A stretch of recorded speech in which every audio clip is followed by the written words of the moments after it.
I knew my job, but the new manager thought he knew better, so I did it his way. Very precisely, by user-aid electrical 5354. So I used to work for one of the top delivery companies in the UK. There was a lot less competition 15 years ago. I was very good at my specific delivery job, and I often undertook every office task from single delivery routes to maintaining the office and delivery distribution to all routes. Then one day in comes the new manager, and it was the cliché that you dread. You probably all have met the type. Suit slightly too big and a trainee mustache. He had just finished uni and to his credit got himself a business degree. The problem with this company was every office around the whole country was run differently, and this poor manager was expecting every person to do things by the letter, but most of the work was done on goodwill since we were allowed to finish for the day when we had completed our deliveries. It was creating a rod for our own backs tbh, but it was nice to finish earlier on lighter days. Finally, on his third day, after watching me daily and asking me why I was doing things in certain orders, I told him my delivery route was complex and required it to be done in a certain order to ensure the timed deliveries got there before 1 p.m. and the other delivery staff were fed their delivery materials by myself at certain times to ensure optimum delivery speeds and minimum delay. He replied, "No, it doesn't work like that." I simply stared for a bemused few seconds and said, "I don't understand." He wanted it by the letter today as per company guidelines. I argued very hard against it and said he will really regret it because we won't complete, but he insisted I was wrong because it was all timed and measured. So after an exasperated 15-minute heated discussion, I did as I was told. To the letter. The 5 staff I fed deliveries to weren't happy but understood. It was like a domino effect of carnage. At 12:30 p.m. we all rang in the office to report the failed timed deliveries, which he promptly freaked out about because they were strictly monitored. The subsequent enforced break times and shuffling required also left 15 to 20% of each walk unfinished, which he also now has to complete himself on top of the timed ones. He had to fill out reports for all failed 1 p.m. deliveries, all walk failures, and then had to call in managers from other offices to finish it all. They all finished around 4 HRS late. He was not popular. The next day he came to me, asked me to show him the mechanics of the delivery route in detail because I didn't expect that to happen, if I'm honest. It was close enough to an apology for me, grinning face with smiling eyes. We actually became good friends over time, but he never questioned me when I said nope ever again.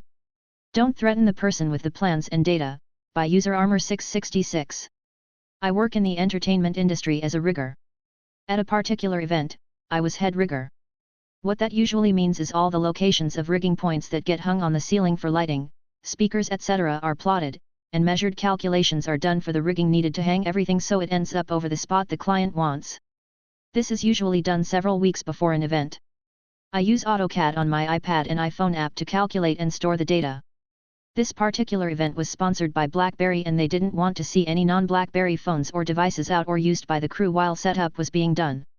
After the second time, I was told to put away my iPhone with threats of being escorted out of the venue if I was seen with my phone again by the project manager from the event company overseeing the setup. Even after explaining the reasoning to no avail, it was malicious compliance time. The work ground to a halt while I waited 40 minutes while the CAD drawing to be printed, as I couldn't use my Apple-branded device with the electronic version of the drawings. Then I pulled out a pad and paper and started all the calculations for rigging points from scratch and by hand. I made it as painfully slow and expensive as possible, considering there was a rigging team of 8 waiting for the info so they could hang the points and motors for the rigging. Even when he began begging, pleading to speed it up and it was okay to use my device and was apologizing profusely, I told him, "You were very explicit on the rules." I reminded him it was his words, "If I see that fucking thing out again, you will be taken out by security and not be employed further." He should not have pissed off the person with the plans and data to hang the show. I relented after lunch to go back to our normal work process, but only if that PM was kept out of my sight. It's always fun when I cross paths with him on gigs, as he is a very cordial and changed person, lol. You would have to take that up with the board of directors, by user Crash. There is a huge nationwide electronics retailed in the UK called Keys. They are renowned for having terrible customer service but very occasionally having decent prices. I was in the market for a KitchenAid stand mixer, and my employer had an arrangement where I could buy Cuddy's gift cards for a 10% discount. I was a bit reluctant to use them based on past experiences, but thought I would take advantage of saving a bit of cash and ordered my mixer online, delivery due in a week. Easy peasy, I thought. It was about £250/$300 before discount. Delivery day comes and goes, no mixer. The next day I ring up customer service and ask what happened. After 20 minutes on hold they tell me the product is out of stock and I will need to wait for their next delivery in 10 days time. Not too bad, I'm a patient person. 10 days later, still no mixer or order update, even though it's showing as in stock and available to buy on their website. Back on the phone to CS. More time on hold. This time I'm told there is an order backlog and they couldn't tell me when it would be delivered, so I ask for a refund. Unfortunately in the UK if you pay by gift card, you can only get a refund by gift card. At this point I had no desire to ever use cookies again and was disappointed in myself for ever giving it a go. I would have no use for a gift card, so I decide to give them a bit more time. No prizes for guessing that this didn't bear fruit. A couple of weeks later I use the CS online chat to see what is going on. Again they are completely unable to help or confirm when/if I would receive my order. I asked what I was expected to do and the bloke said something along the lines of, "No idea mate, you would have to take it up with our board, ha ha ha." Fine, it's MC time. A quick trip to the company's house website gives me a list of all of their directors, here for anyone suffering a similar fate. Another hour on LinkedIn and I've tracked them all down. I proceed to send every director a summary of what has happened and links to screenshots of the online chat I had with the CS rep. Less than a day later I get a call from the CEO's personal assistant apologizing profusely and personally guaranteeing she will sort it out. By the time this all happened, the mixer had gone down by another £60, so she processed my order again and said she would arrange for the accounts team to send me a voucher for the difference. She was genuinely the hero of this story. The very next day my mixer arrives. Happy days. A few days after that I get a letter with a cookies voucher. I thought this would be the end of my sorry saga. However, as icing on the cake, they proceeded to send me 3 more £60 vouchers at random intervals over the next few months. I can only guess that their admin team is as useless as their customer service team. For completeness, I spent the vouchers on a new oven, which unsurprisingly turned up late and faulty, and had to be replaced. Mandatory meeting? Mandatory extra pay, by user Kazbob48. I used to work as a special education teacher. Normally, the special ed team has 2 prep hours, one for completing paperwork, there is an insane amount, testing kids, IEP meetings, meeting as a team, etc. The other prep hour is to literally prep for the academic courses I taught, which included ELA, social skills, etc. New admin rolls in and decides we are going to have one prep like everyone else. I remind admin of all the extra stuff special education teachers do on top of normal teaching duties to no avail. Normally we schedule IEP meeting during that extra prep hour. But that no longer exists. So I start scheduling them before/after school and during my lunch when I have time. I am a contract employee, which means if I am required to work outside contract hours, I get overtime pay.